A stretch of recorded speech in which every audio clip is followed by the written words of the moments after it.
بلغ العلا بکمالہ کشف الدجی بجمالہ۔ نبی پاک صلی اللہ علیہ وسلم نے ارشاد فرمایا، ایک شخص جب سے بالغ ہوا اور مرنے والے دن تک اس نے ایک بھی نماز قضا نہیں کی، اور کوئی سال ایسا نہیں آیا کہ اس نے حج نہ کیا ہو، اور جب اس کو موت آئے تو حالت یہ ہو کہ ایک ہاتھ میں کعبے کا دروازہ ہو، دوسرے ہاتھ میں کعبے کا غلاف ہو، اور وہاں پر وہ تڑپ تڑپ کے رو رو کے مر جائے۔ عالم یہ ہے کہ نماز کوئی نہیں چھوٹی، حج کوئی نہیں قضا کیا، موت کے وقت بیت اللہ بھی ہے، ملتزم بھی ہے، کعبے کا دروازہ بھی ہے، غلاف کعبہ بھی ہے، لیکن جب وہ مرتا ہے تو میرے نبی نے فرمایا اگر اس کے دل میں میری اولاد کے لیے رتی برابر بھی بغض ہے تو مرتے ساتھ سیدھا جہنم میں جائے گا، اس کے لیے جنت نہیں ہے۔ میں مختصراً وقت کے اندر بنیادی جو بات ہے اس پر آپ کی توجہ چلانا چاہتا ہوں۔ یہ آپ ذرا تھوڑی میری طرف توجہ کریں گے تو مجھے زیادہ اچھے لگیں گے۔ تھوڑی میرے نام محبت علی گلا کرو، ذرا تھوڑی میری طرف توجہ کریں۔ نصیب کا رزق سب کو مل جاتا ہے۔ ایک بات کو یاد رکھیں، دنیا میں کبھی اس انسان نے شکوہ نہیں کیا جو رب کی تقسیم پہ راضی ہو۔ جو راضی نہیں نہ ہوتا شکوہ وہی کرتا ہے کہ مجھے نہیں ملا۔ جو اس کے بانٹنے پہ راضی ہے نا وہ شکوہ نہیں کرتا۔ وہ ایک اماں جی تھی، انہوں نے روٹی کا نوالا لیا، ابھی حلق سے نہیں اترا اور روح پرواز کر گئے، تو بچوں نے ان کا منہ کھول کے روٹی کا لقمہ باہر نکالا کیونکہ وہ اس کے نصیب کا نہیں تھا۔ تو جب تک نصیب نہ ہو آپ کچھ نہیں کر سکتے۔ آیت مقدسہ جو میں نے تلاوت کی ہے، رضی اللہ عنہم ورضوا عنہ، اللہ فرماتا ہے کہ میں صحابہ سے راضی ہوں اور صحابہ مجھ سے راضی ہیں۔ نبی پاک صلی اللہ علیہ وسلم نے ارشاد فرمایا کہ میری امت میں کوئی شخص احد پہاڑ جتنا سونا خیرات کر دے۔ احد پہاڑ مدینہ المنورہ میں ایک پہاڑ ہے جس کے بارے نبی پاک صلی اللہ علیہ وسلم نے فرمایا احد مجھ سے محبت کرتا ہے اور میں احد سے محبت کرتا ہوں۔ یار پتھر حضور سے پیار کرے تو حضور جانتے ہیں، اور اگر امتی تڑپ کے حضور کو پکارے تو ممکن نہیں کہ خیر البشر کو خبر نہ ہو۔ پتھر پیار کرے تو حضور اس کو جانتے ہیں، اور نبی پاک صلی اللہ علیہ وسلم نے جو ہمیں تعلیمات دی ہیں اس کی طرف میں آپ کی توجہ دلانا چاہتا ہوں۔ نبی پاک صلی اللہ علیہ وسلم نے ارشاد فرمایا کہ اگر کوئی میرا امتی احد پہاڑ جتنا سونا خیرات کر دے، صدقہ کر دے، اور میرے صحابی نے ایک مٹھی بھر جو صدقہ کیے ہیں نا اس کا مقابلہ نہیں کر سکتا۔ تو آج بعض اوقات لوگ اپنی عقل پر صحابہ اور اہل بیت کو تولنا چاہتے ہیں۔ میں نے ٹوٹل آپ سے 3 باتیں کرنی ہیں، ان میں سے پہلی بات، آپ نے سونار کا ترازو دیکھا ہوگا جس پر وہ تولے اور ماشے تولتا ہے۔ اب سونار کا ترازو یہ کہے کہ میں نے اس ترازو پہ ٹن اور من تولنے ہیں تو اس کا ترازو ٹوٹ جائے گا، کیونکہ اس کے ترازو کی یہ اوقات نہیں ہے کہ وہ اپنے اوپر ٹن اور من کو تولے، اس کی اوقات یہ ہے کہ وہ تولے ماشے تولے۔ اب سونار کا ترازو یہ دعویٰ کرتا پھرے کہ میں نے ٹن بھی تولنے ہیں، من بھی تولنے ہیں، تو ہم کہیں گے کہ وہ ترازو ٹوٹ جائے گا۔ اسی طرح میں اپنی عقل پر آپ کو تولوں، آپ اپنی عقل پہ مجھے تولیں، یہ بات سمجھ آتی ہے۔ ہماری عقلیں اتنی بڑی نہیں ہوگی کہ ہم اپنی عقلوں پہ صحابہ اور اہل بیت کو تولنا شروع کر دیں، عقلیں ٹوٹ جائیں گی۔ اوقات ہی نہیں ہے، ساری رات موبائل پہ نگاہیں گندی اور صبح تبصرے صحابہ کے بارے، جن کے بارے اللہ رب العزت نے فرما دیا کہ میں ان سے راضی ہوں، اس کے بعد کسی کو ان سے اختلاف کرنے کی ضرورت ہی نہیں ہے۔ اپنا ایمان گنوانے والی بات ہے۔ جو عقیدہ میں نے بیان کرنا ہے اگر آپ اس کو توجہ سے سن لیں گے تو میں گفتگو کے اختتام کی طرف بڑھ جاؤں گا۔ اس وقت ہم لوگ فتنے کے دور سے گزر رہے ہیں، ہر آئے دن ایک نیا فتنہ ہمارے سامنے آتا ہے۔ بنیادی عقیدہ یاد کر لیں پھر میں اس پہ کلام کرتا ہوں۔ عقیدہ یہ ہے کہ نبی پاک صلی اللہ علیہ وسلم کی جو اہل بیت ہے، نبی پاک کے گھر والے ہیں، وہ جنت کے مالک ہیں، اور دوسرا عقیدہ یہ ہے کہ میرے نبی کا ہر صحابی جنتی ہے۔ بس اس سے دائیں بائیں نہیں جانا، دائیں بائیں جائیں گے تو پھسل جائیں گے۔ میں تو اکثر یہ کہتا ہوں کہ جن کے بارے میں مولوی لڑ کے پاگل ہو گئے ہیں نا، سب ہستیوں نے جنت میں تشریف فرما ہونا ہے اور ان لڑنے والوں نے باہر پھنسا ہونا ہے۔ پرانے وقتوں کے اندر جب سفر کرنا ہوتا تھا تو لوگ کشتی میں سوار ہوتے تھے، کیونکہ اس وقت ہوائی سفر نہیں ہوتا تھا، اور کشتی میں سوار ہو کے وہ ستاروں سے رہنمائی لیتے تھے کہ کون سی بستی کس طرف ہے۔ ابھی بھی جو یہاں بزرگ بیٹھے ہیں وہ ابھی بھی سورج کو دیکھ کر یہ اندازہ کر لیتے ہیں دیگر دا ویلا کہ پیشیدہ ویلا ہے، تو وہ ابھی بھی پہچان لیتے ہیں۔ تو پرانے وقتوں میں جب کشتی میں سوار ہوتے تھے تو ستاروں سے رہنمائی لی جاتی تھی کہ کون سی بستی کس طرف ہے، کون سی منزل کس طرف ہے۔ اب کوئی شخص یہ کہے کہ میں کشتی میں تو سوار ہو جاؤں گا لیکن ستاروں سے رہنمائی نہیں لوں گا، تو وہ ساری رات سمندر کے چکر کاٹتا پھرے گا، اس کو منزل نہیں ملے گی، کیونکہ اس نے ستاروں سے رہنمائی نہیں لی کہ میں نے جانا کس طرف ہے۔ دوسرا طبقہ یہ کہے کہ میں ستاروں سے تو رہنمائی لوں گا لیکن کشتی میں سوار نہیں ہوں گا، وہ بھی ڈوب کے مرے گا۔ تو عقل یہ کہتی ہے کہ جس کو منزل چاہیے اس کو کشتی میں بیٹھنا بھی پڑے گا اور ستاروں سے رہنمائی بھی لینی پڑے گی، ورنہ ایک کو بھی چھوڑ کر صراط مستقیم نہیں ملے گا۔ اب نبی پاک کی حدیث سنیں، میرے نبی پاک صلی اللہ علیہ وسلم نے ارشاد فرمایا، میری اہل بیت کشتی نوح کی مثل ہے، جو اس میں بیٹھے گا وہ بچ جائے گا، باقی ہلاک ہو جائے گا، اور میرا ہر صحابی ستارے کی مانند ہے، کسی ایک کی بھی پیروی کرو کہ سیدھا جنت میں داخل ہو جاؤ گے۔ تو جنت چاہیے تو اہل بیت کی کشتی میں سوار بھی ہونا پڑے گا، اور صحابہ جو ستارے ہیں ان سے رہنمائی بھی لینی پڑے گی۔ امام ابو یوسف امام اعظم کے شاگرد ہیں، اور یہ جو امام بخاری ہیں جنہوں نے بخاری شریف لکھی ہے، ان کے دادا کے کلاس فیلو ہیں۔ آج لوگ بخاری پہ جاتے ہیں تو میں ادباً ان سے گزارش کرنا چاہتا ہوں، آج لوگ بخاری اور مسلم پڑھ کر نبی پاک سے عشق کرنا چاہتے ہیں۔ میرا سوال یہ ہے کہ جس وقت جناب صدیق نے غار کے اندر سانپ کے ڈنگ کھائے اور حضور کا سر انور گود میں تھا، ٹانگ کو جنبش نہیں دی، قرآن کی کس آیت کا یہ ترجمہ تھا کہ جب نبی کا سر تمہاری گود میں ہو تو جان کی پرواہ نہیں کرنی؟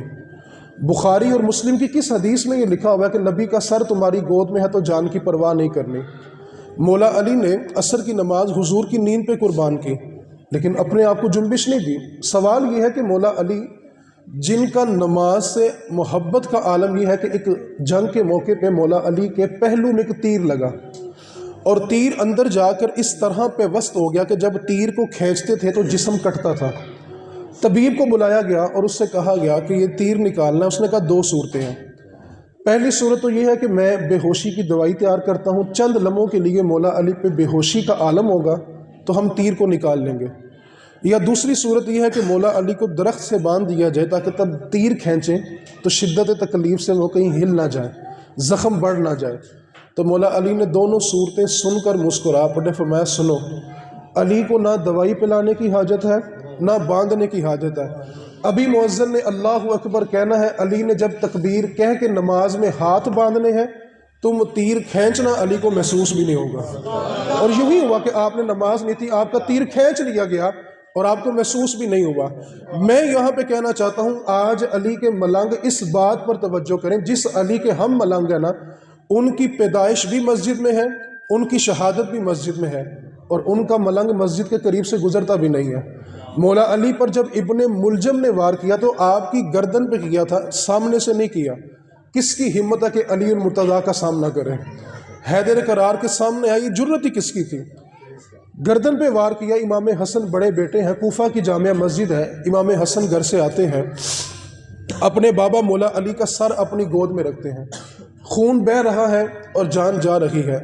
مولا علی فجر کی سنتیں پڑھ چکے تھے اور جماعت کے انتظار میں تھے جب آپ پر حملہ ہوا۔ تو مولا علی رضی اللہ تعالی عنہ نے جب امام حسن کے بہتے ہوئے آنسو دیکھے تو فرمایا، بیٹا حسن، علی کی جان جاتی ہے، چلی جائے، نماز فجر نہیں قضا ہونی چاہیے۔ علی کا ملنگ وہ ہے جو مسجد میں جائے۔ 10-12 انگوٹھیاں پہننے سے کوئی علی کا ملنگ نہیں ہو جاتا۔ اور میں آپ کو ایک مزے کی بات سنا دوں کہ جس حدیث میں نبی پاک نے ایک انگوٹھی پہننے کا حکم دیا ہے نا، وہ حدیث بیان ہی مولا علی نے کی ہے۔ اور آج علی کا ملنگ 10 پہن کے کہے جی میں تو علی کا ملنگ ہوں۔ جس حدیث میں نبی پاک نے کہا انگوٹھی ایک پہننی ہے، 4 ماشے کی پہننی ہے، نگ والی پہننی ہے، وہ حدیث بیان کرنے والی مولا علی ہے۔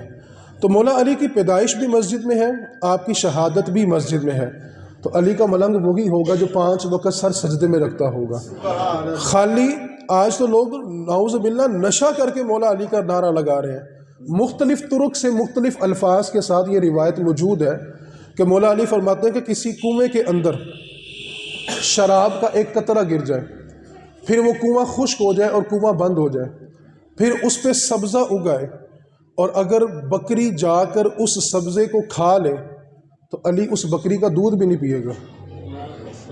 آج ان کا نام لے کے نشہ، میں ان حیران ہوں سجادہ نشینوں سے جن کے ہوتے ہوئے ان کے آستانوں پہ نشے کیے جا رہے ہیں۔ ہم کیا منہ دکھائیں گے کہ ہمارے آستانوں پہ نشے بکتے ہیں؟ سجادہ نشانوں کو اور جو نشادہ نشین ہے ان کو ہوش کے ناخن لینے چاہیے۔ میں کتاب الآثار امام ابو یوسف کی کتاب ہے، امام بخاری کے جو دادا جی تھے یہ امام ابو یوسف ان کے ہم عصر ہیں اور امام اعظم ابو حنیفہ کے شاگرد ہیں۔ آپ کتاب الآثار میں 924 نمبر حدیث پاک بیان کرتے ہیں کہ نبی پاک صلی اللہ علیہ وسلم کے غلام مولا علی شیر خدا رضی اللہ تعالیٰ عنہ کے پاس ایک شخص آیا، اس نے کہا ما رأیت مثلک، اے علی میں نے آپ کی مثل آج تک دیکھا ہی نہیں ہے۔ اب اس نے تو اپنی محبت کا اظہار کیا کہ ما رأیت مثلک، اے علی میں نے آپ کی مثل کسی کو دیکھا ہی نہیں ہے۔ مولا علی رضی اللہ تعالیٰ عنہ جلال میں آ گئے، فرمایا آرأیت رسول اللہ، کیا تو نے رسول اللہ کو دیکھا ہے؟ اس نے کہا لا، نہیں۔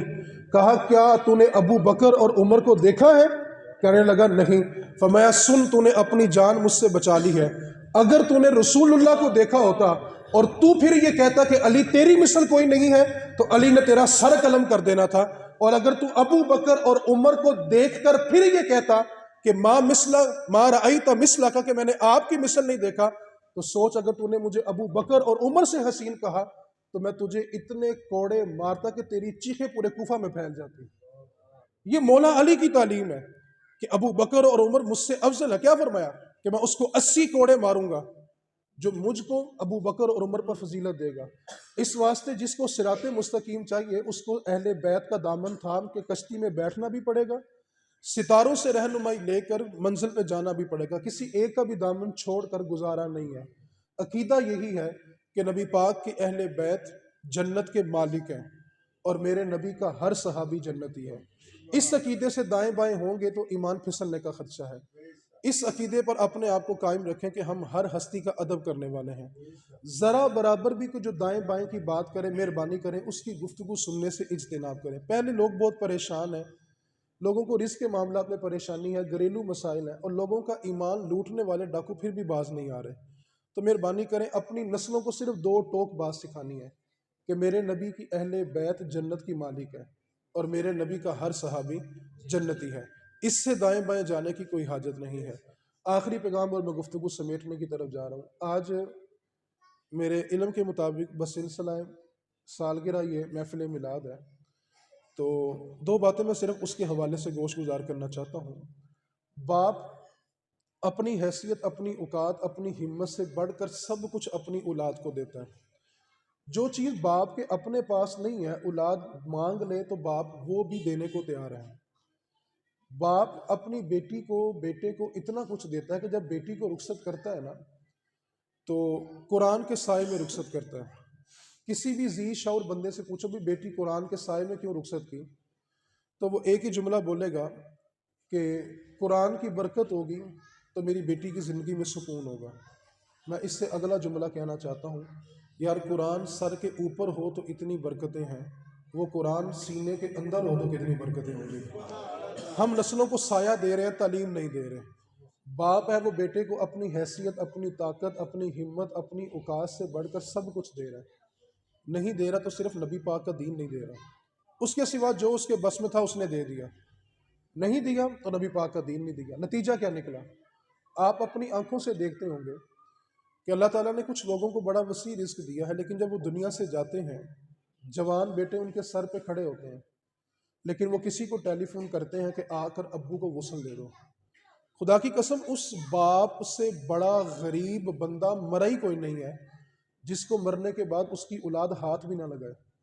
یہاں پہ ہوگا کیا؟ ابو کا موبائل نشانی ہے، ابو کی گاڑی بھی نشانی ہے، چیک بک بھی نشانی ہے، ابو کی گاڑی موٹر سائیکل سب کچھ نشانی ہے، لیکن باپ کے بدن سے جو کپڑے اترتے ہیں نا بچے ان کو یوں پکڑتے ہیں، اس کو پورا ہاتھ ڈالنے کے لیے بھی تیار نہیں ہوتے۔ تو ایک بات کو پلے باندھ لیں، اس سے بڑا غریب کوئی نہیں مرا جو نسل کو 2 کروڑ کا گھر دے جائے، 50 لاکھ کی گاڑی دے جائے، لیکن جب اس کا آخری وقت ہو تو اس کو 1000 روپیہ اجرت دے کے اگر بیٹوں نے غسل دلوایا ہے نا، اس سے بڑا غریب باپ کوئی نہیں مرا۔